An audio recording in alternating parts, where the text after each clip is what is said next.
जंगल में मई और जून का महीना चल रहा था। गर्मी बहुत ज्यादा पड़ रही थी। ऐसी गर्मी से पक्षियों का बहुत बुरा हाल था। एक दिन चिड़िया पेड़ के ऊपर बैठी हुई थी। उसी पेड़ पर कबूतर भी बैठा हुआ था। चिड़िया कबूतर से कहती है, कबूतर भैया, इस बार तो गर्मी बहुत ज्यादा पड़ रही है। ऐसा लग रहा है ये गर्मी अब की बार हमें मार ही डालेगी। ऐसी गर्मी से तो नदी का पानी भी गर्म हो गया है और गर्म पानी होने के कारण नदी का पानी सूख रहा है। अगर गर्मी ऐसी ही पड़ती रही तो हमें बहुत मुसीबतों का सामना करना पड़ेगा। चिड़िया, तुम चिंता क्यों कर रही हो?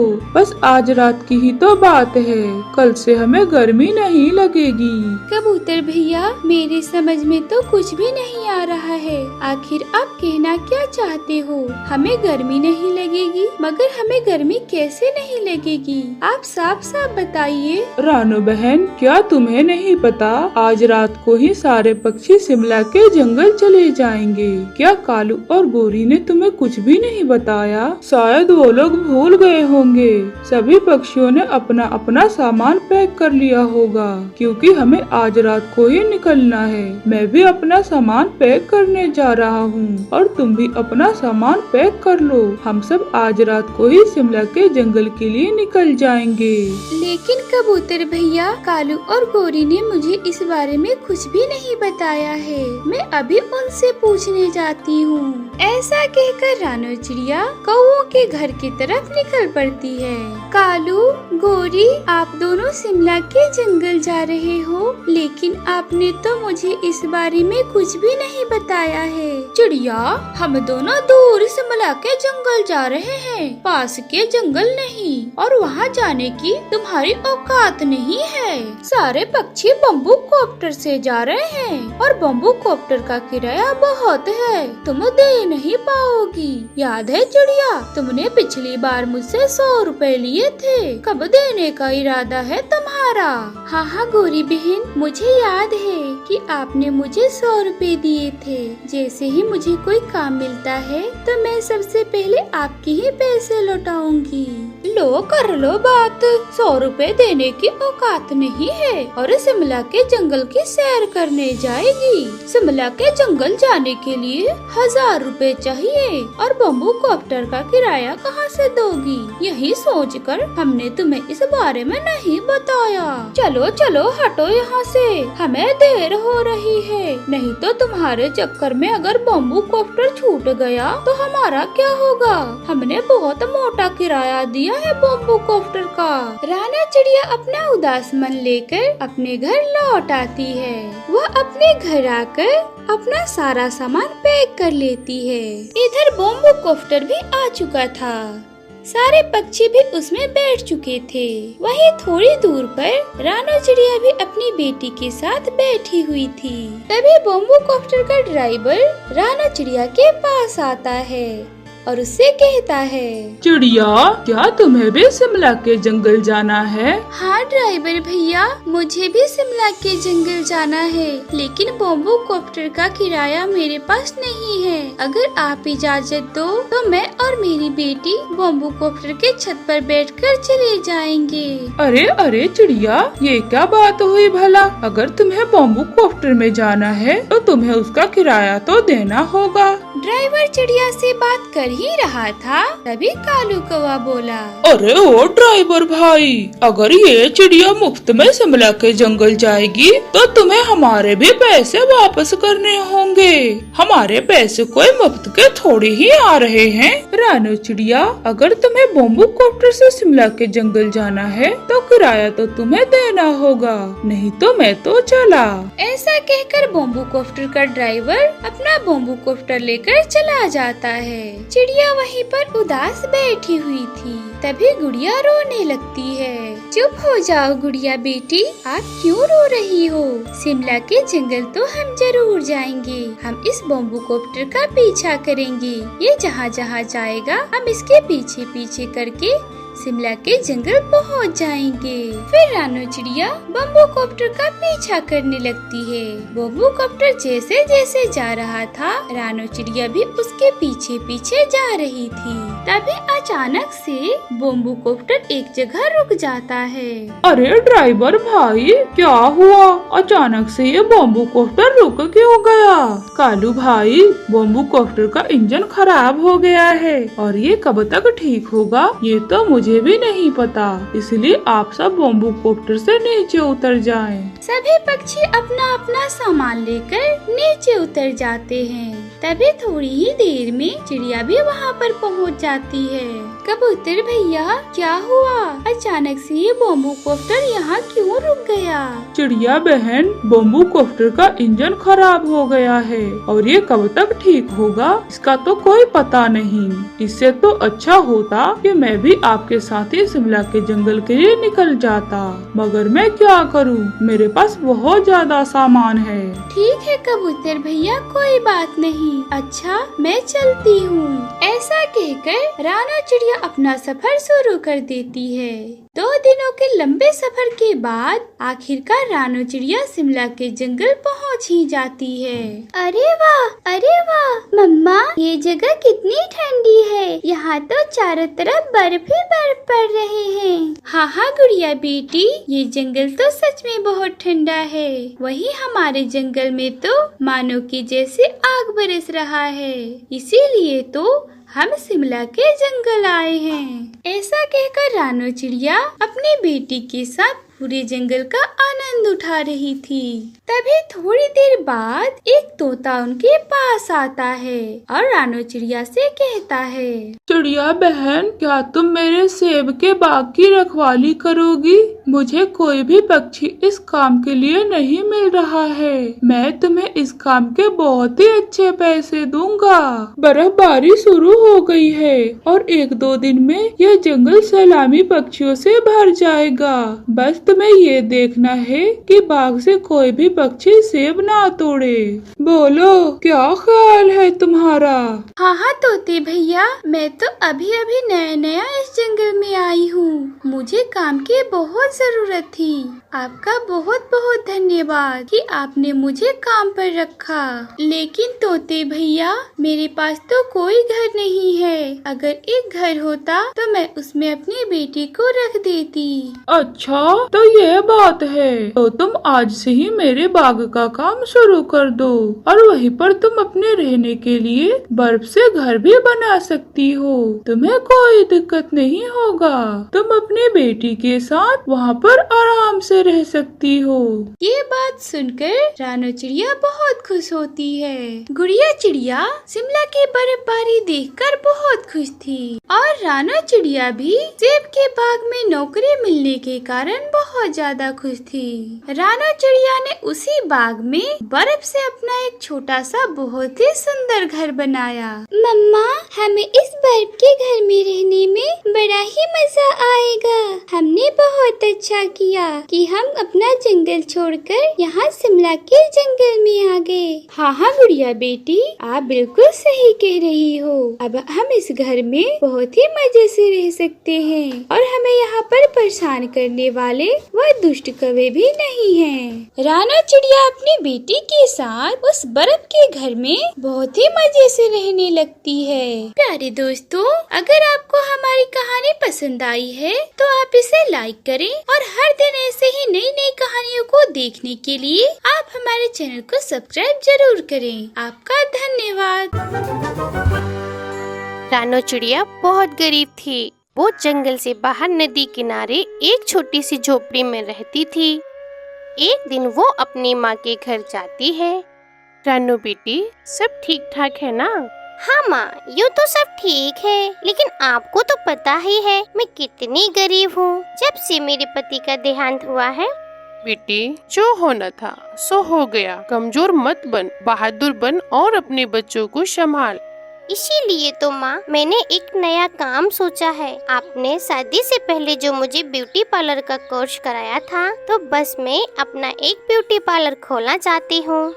हाँ बेटी, ये बात तो बहुत अच्छी है। आपने बहुत अच्छा निर्णय लिया है। माँ, ब्यूटी पार्लर खोलने के लिए पैसे चाहिए, इसलिए आपसे कुछ पैसे उधार लेने आई हूँ। फिर मम्मा चिड़िया अपने संदूक से पैसे निकाल कर रानो को दे देती है। रानू चिड़िया पैसे लेकर अपने जंगल लौट जाती है और अपने घर के बिल्कुल पास ही एक ब्यूटी पार्लर की दुकान खोल लेती है। मिठू जी, ये ब्यूटी पार्लर लगता है ना, नया ही खुला है, मैं यहीं तैयार हो लेती हूँ। फिर भी दोनों पति पत्नी चिड़िया के ब्यूटी पार्लर के अंदर चले जाते हैं। आय हाय हरियाली बहन, इस छोटे से ब्यूटी पार्लर में आपका स्वागत है। मेरी पत्नी को अच्छा सा तैयार कर दो, हमें अपने दोस्त की सालगिरह में जाना है। फिर रानू चिड़िया हरियाली तोती को तैयार करती है। वो थोड़े ही समय में हरियाली को सुंदर बना देती है।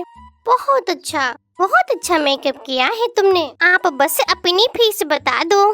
मेरी बस 200 रुपए हुए हैं। 200 रुपए? ये तो बहुत ही कम है। पति जी, आप इन्हें 300 रुपए दे दो। मिठू तोता रानू चिड़िया को अपने पर्स से 200 का नोट निकाल के देता है और फिर वो वहाँ से चले जाते हैं। जंगल के बाहर चिड़िया का ब्यूटी पार्लर अच्छा चलने लगा था, क्योंकि चारों दिशाओं के सभी पक्षी चिड़िया के ब्यूटी पार्लर पर ही आते थे। ऐसे रानू चिड़िया का काम दिन पे दिन तरक्की करने लगा था। कालू जी, मैंने सुना है जंगल के बाहर एक नया ब्यूटी पार्लर खुला है। हाँ, तो ये सब तुम मुझे क्यों बता रही हो? कालू जी, तुम भी ना अपनी पत्नी की थोड़ी भी तारीफ नहीं सुनना चाहते हो। जब मैं अपना ट्रीटमेंट कराऊंगी ना, तो काले रंग से गोरी हो जाऊंगी। तो साफ साफ कहो ना, तुम्हें पैसे चाहिए, मेरा समय बर्बाद क्यों कर रही हो? गौरी का पति अपनी दुकान से गुल्लक से गौरी को पैसे दे देता है। गौरी तो भागी भागी चिड़िया के ब्यूटी पार्लर जाती है। आइए मैम साहब, आपको क्या करवाना है? मेरी स्किन बहुत काली पड़ गई है, मुझे एकदम गोरा रंग चाहिए। बहन जी, आपका रंग तो जन्म से ही काला है। मुझे नहीं लगता कि कोई भी क्रीम आपको गोरा कर पाएगी। अच्छा ठीक है, लेकिन थोड़ी बहुत तो गोरी हो जाऊंगी ना? हाँ, बिल्कुल, अब से तो थोड़ा साफ ही दिखेगा। फिर रानू चिड़िया गौरी के मुंह का फेशियल करती है। लो, आपका फेशियल हो गया है। अब चेहरे को कपड़े से ढककर धूप ना लगाना, कपड़े से ढककर ही जाना, वरना चेहरा लाल हो जाएगा। अब मैं घर जाती हूँ, काफी देर हो गई है। अरे, मेरे पैसे तो दे दीजिए। पैसे मैं कल दूंगी, जब मेकअप कराने आऊंगी तब मैं फिर से कल आके दे दूंगी। ऐसे कहते हुए गौरी कौवी वहाँ से चली जाती है। अरे, मेरी 1000 रुपए फेशियल वाली किट थी और यह गौरी कौवी बिना पैसे दिए ही चली गई। पता ही नहीं कल आएगी भी या नहीं। फिर सुबह हो जाती है। गौरी कौवी तो अपना चेहरा जैसे ही आईने में देखती है, वो जोर जोर से चिल्लाती है। उसका पति कालू कौवा भी भागा भागा उसके पास आता है। क्या हो गया? इतनी सुबह सुबह क्यों चिल्ला रही हो रानो? उस रानू चिड़िया की वजह से हुआ। कल उसी ने मेरे चेहरे पर अपना फेशियल किया था। तुम चलो मेरे साथ, मैं अभी उसकी खबर लेता हूँ। फिर कालू कौवा अपनी पत्नी को साथ लेकर रानू की ब्यूटी पार्लर आता है और फिर वो हंगामा करता है, सामान को तोड़ने लगता है। आप ये क्या कर रहे हो? कोई बात है तो आराम से करें, मेरे सामान को ऐसे ना तोड़े फोड़े। चल चिड़िया, तुम मेरे साथ चल। तूने ठीक नहीं किया, मेरा चेहरा देख कितना बदसूरत हो गया है। देखिए बहन जी, मैंने कोई खराब प्रोडक्ट नहीं लगाया। आज तक का रिकॉर्ड है, ऐसा कभी किसी के साथ नहीं हुआ। मेरी पत्नी के साथ तो हुआ है ना, कौन ठीक करेगा? अब तो कोई बड़ा डॉक्टर ही ठीक कर पाएगा और उसके पैसे भी दोगी तुम ही। हाँ, ठीक है, मैं ही पैसे देने को लिए तैयार हूँ, लेकिन मेरे सामान को ना छूना। तो निकालो जल्दी से, पूरे 1000 रुपए निकालो। उन कौवों से डरते हुए चिड़िया ने उन्हें 1000 रुपए दे दिए। पैसे देने के बाद कालू कौवा उसका महंगा सामान तोड़ ही जाता है। बेचारी चिड़िया को तो बहुत नुकसान हो गया था। गौरी, वो रहा बड़ा हॉस्पिटल, वहीं चलते हैं। कालू जी, ऐसे तो हो ही जाता है रिएक्शन ही तो है, अपने आप ही ठीक हो जाएगा। पैसे क्यों खर्च करने, आप सीधा घर चलें।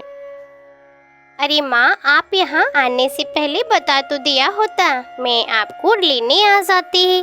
बेटी रानो, मैं तेरा नया काम देखने आई हूँ और ये फेशियल किट तुझे देने आई हूँ। इससे काला चेहरा एकदम निखर जाता है। ये किट तेरे बहुत काम आएगी।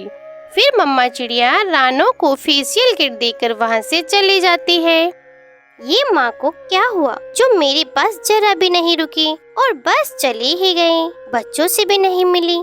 ऐसे सोचती हुई रानो अपना सामान जमाती है और कुछ देर बाद काली चिड़िया अपना फेशियल करवाने आ जाती है।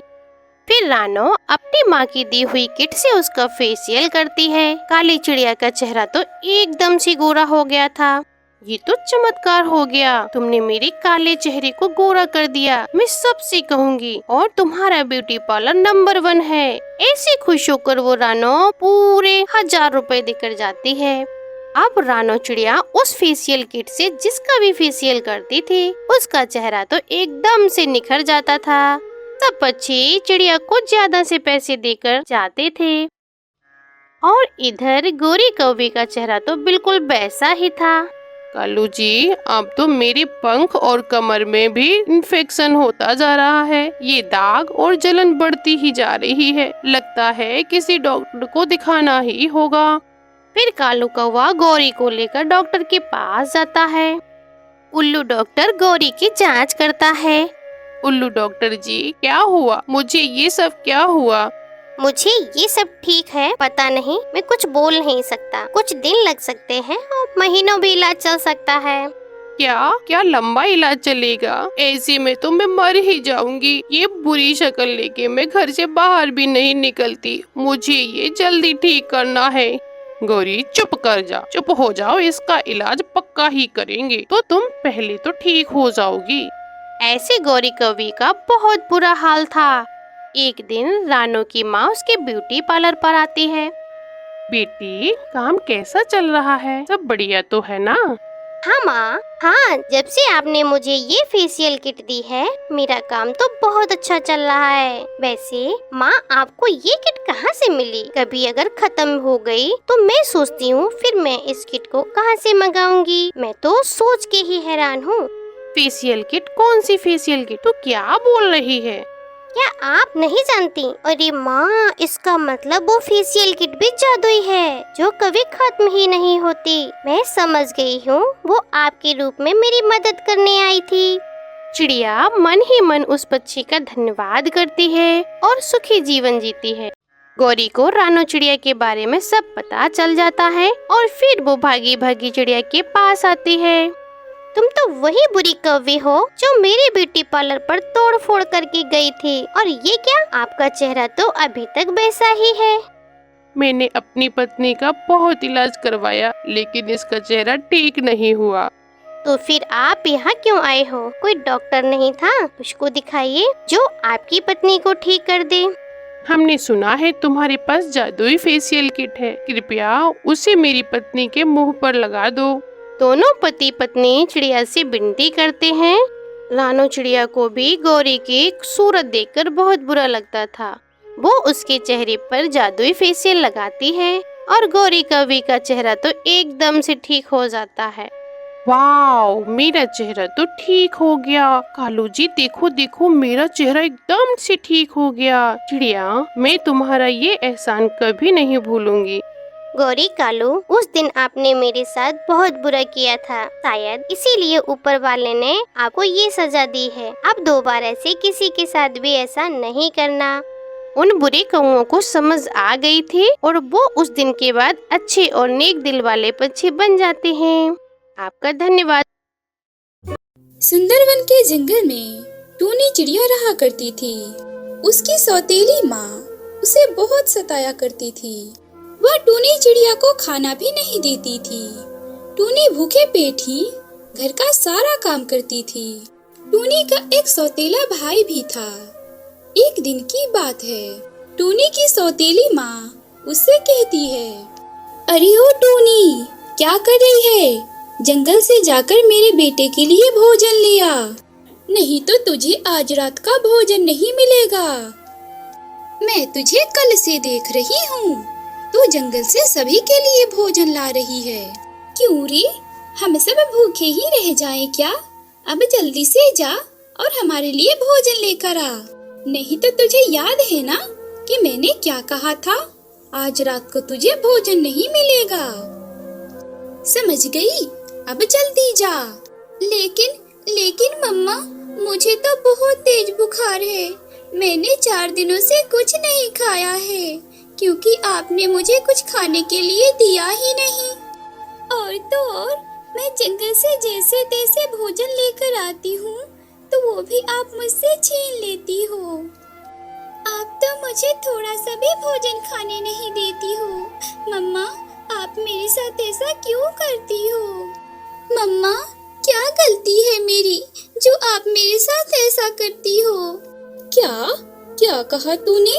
अरे मनहूस, तू तो पैदा होते ही अपनी माँ को खा गई और मेरे सामने कैंची की तरह जुबान चला रही है। अगर तूने आगे से मेरे सामने ऐसे जुबान चलाई तो मैं तेरी जुबान काटकर चिल कौवों को खिला दूंगी। अगर आगे से तूने मेरे से बहस करने की कोशिश भी की तो मार मार कर मैं तेरा हाल खराब कर दूंगी। अब चले जा और हमारे लिए भोजन लेकर आ। जल्दी जा।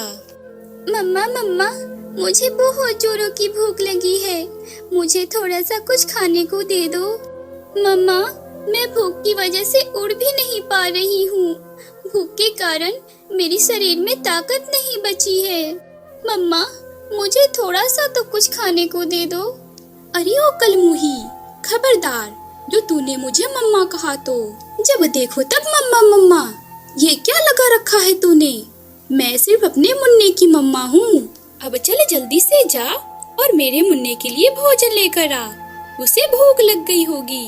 मम्मा, मुझे भी तो भूख लगी है। आप इस तरह की बहकी बातें क्यों कर रही हो? क्या सौतेले बेटा बेटी में फर्क होता है? मम्मा, हम दोनों तो एक ही बाप के बच्चे हैं। फिर आप हम दोनों को एक जैसा प्यार क्यों नहीं करती हो? आप मुझसे हर वक्त नफरत क्यों करती हो? मम्मा, मुझे मारती और धमकाती रहती हो। मम्मा, आखिर ऐसा क्यों है जबकि मैं तो घर का सारा काम करती हूँ और तो और मैं जंगल से जाकर भोजन भी लेकर आती हूँ और आप मुझे खाने को भी नहीं देती हो। आखिर ऐसा क्यों मम्मा? मम्मा, जिसने मुझे जन्म दिया वो मर गई तो इसमें भला मेरा क्या दोष है? जीना मरना तो सब ईश्वर के हाथ में है। भला इसमें मैंने क्या किया है? मेरी मम्मा के मर जाने के बाद तो मैंने आपको ही अपना मम्मा माना है। फिर भी आप मेरे साथ ऐसा क्यों करती हो?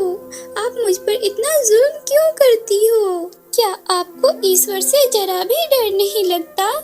मम्मा तो सिर्फ प्यार करने वाली होती है, लेकिन आप मुझ पर जुल्म करती हो। आखिर ऐसा क्यों करती हो मम्मा?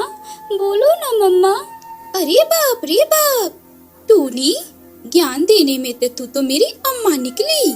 मैंने तुझे भोजन लाने के लिए बोला था ना? तुझे सुनाई नहीं दे रहा है? तेरी जुबान बहुत लंबी हो गई है और कैंची की तरह चल रही है, तभी तो मुझे इतना बोले जा रही है। तू भोजन लाने जाएगी या नहीं? मेरा बेटा कब से भूखा है। तू जल्दी से जंगल जा और उसके लिए भोजन लेकर आ। मम्मा, मुझसे उड़ा नहीं जा रहा है। मैं जंगल नहीं जाऊंगी क्योंकि मेरे पंखों में बहुत दर्द हो रहा है। और तो और मम्मा, आप तो सिर्फ मुन्ने को ही प्यार करती हो, मुझे तो बस धमकाती रहती हो। अगर आज मेरी मम्मा जिंदा होती तो आज मैं भूखी नहीं रहती, क्योंकि मेरी मम्मा बहुत अच्छी थी। वो सभी की मदद करती थी। लेकिन आप बहुत बुरी हो। आप मेरे साथ ऐसा क्यों करती हो? हाँ हूँ मैं बुरी, तो फिर तू मेरे साथ क्यों रहती है? जा, मेरे घर से निकल जा। कम से कम मेरा पीछा तो छूटेगा तुझसे। मनहूस कहीं की, तुझे जब यहाँ खाने को नहीं मिलता है तो फिर तू यहाँ कर क्या रही है? चल यहाँ से अभी के अभी निकल जा, नहीं तो मैं तुझे जान से मार दूंगी। चल निकल जा मेरे घर से। मम्मा, मैं कहाँ जाऊंगी? अब तो शाम होने वाली है और थोड़ी ही देर में रात हो जाएगी। मैं अकेले कहाँ जाऊंगी? मम्मा, मैं आगे से आपको कुछ भी नहीं बोलूंगी, लेकिन आप मुझे घर से ना निकालो। मैं कहाँ जाऊंगी? मैं तो इस जंगल में किसी को जानती भी नहीं हूँ। मम्मा, मुझे माफ कर दो, मुझे इस घर से ना निकालो। लगता है तू ऐसे नहीं मानेगी। रुक जा, मैं तुझे अभी बताती हूँ। ऐसा कहकर टूनी की माँ उसे मारने लगती है और कहती है, अब बोल कैसा लगा तुझे? अगर तू जल्दी से इस घर से नहीं गई तो तुझे मैं और मारूंगी। मनहूस कहीं की, अब जल्दी से इस घर से निकल जा। मम्मा, आप ऐसा क्यों कर रही हो? मैं कह तो रही हूँ ना कि मैं आगे से कोई गलती नहीं करूँगी। मैं आपको कुछ भी नहीं कहूँगी। आप मुझे इस घर से ना निकालो। मम्मा, आखिर मैं भी तो आपकी बेटी ही हूँ। अगर आप मुझे इस घर से निकाल दोगी तो मैं कहाँ जाऊँगी? मम्मा, मुझ पर दया करो, मुझे इस घर से ना निकालो। तुझे एक बार में मेरी बात समझ में नहीं आ रही है? अगर तू इस घर से आज नहीं निकली तो मैं तुझे जिंदा जला दूंगी। अगर अपनी खैरियत चाहती है तो अभी के अभी इस घर से निकल जा, वरना मैं तेरी खाल खींच लूंगी। ठीक है मम्मा, मैं निकल जा रही हूँ इस घर से। आप दोनों खुशी खुशी इस घर में रहना। आज के बाद मैं इस जंगल में कभी नहीं आऊंगी।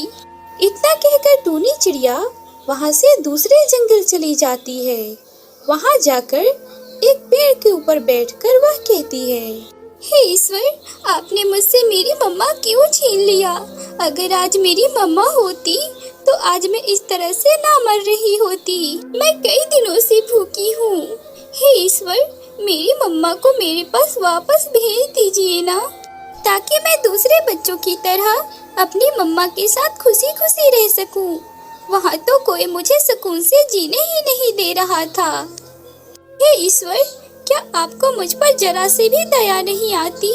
मुझे इस घने जंगल में बहुत डर लग रहा है और मुझे भूख भी बहुत लगी है। हे ईश्वर, मुझे कुछ खाने को दे दो। यह बातें सुनकर वहाँ पर एक परी आ जाती है और वह परी टूनी से कहती है, क्या हुआ टूनी चिड़िया, तुम क्यों रो रही हो? चुप हो जाओ, मुझसे बताओ क्या हुआ है और तुम इस घने जंगल में अकेले क्या कर रही हो? रानी परी जी, मेरी मम्मा इस दुनिया में नहीं है और मेरी सौतेली मम्मा ने मुझे अपने घर से निकाल दिया है। मैं बहुत भूखी हूँ, मुझे बहुत जोरों की भूख लगी है। चुप हो जाओ टूनी चिड़िया, ईश्वर ने मुझे तुम्हारी मदद करने के लिए भेजा है। मैं तुम्हारी मदद करूँगी। मैं बेसहारा पक्षियों की मदद करती हूँ। मैं आपको एक केले का बाग दूंगी और रहने के लिए एक सुंदर सा घर भी, जिसमें आप अपनी जिंदगी खुशी खुशी गुजार सकती हो। इतना कहकर रानी परी टूनी चिड़िया को एक सुंदर सा बाग देती है और उसी में उसके रहने के लिए एक सुंदर सा घर भी देती है। टूनी चिड़िया, तुम्हें ये घर और ये बगीचा कैसा लगा? बोलो टूनी चिड़िया। रानी पक्षी, मुझे ये घर बहुत सुंदर लगा।